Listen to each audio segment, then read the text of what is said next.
So guys, for the first step, you want to head over to search and type in CMD. Then you want to run it as administrator. And then click on yes.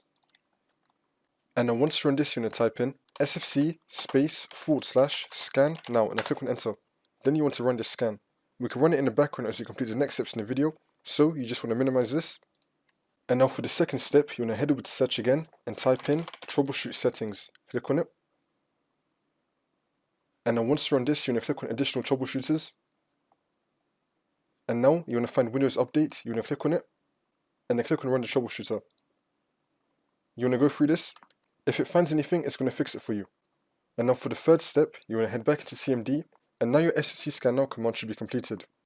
And now you want to type in dism /online /cleanup -image /restore health and click on enter.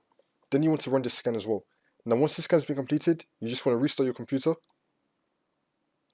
and then the problem should be fixed. Make sure that you complete the scan first though.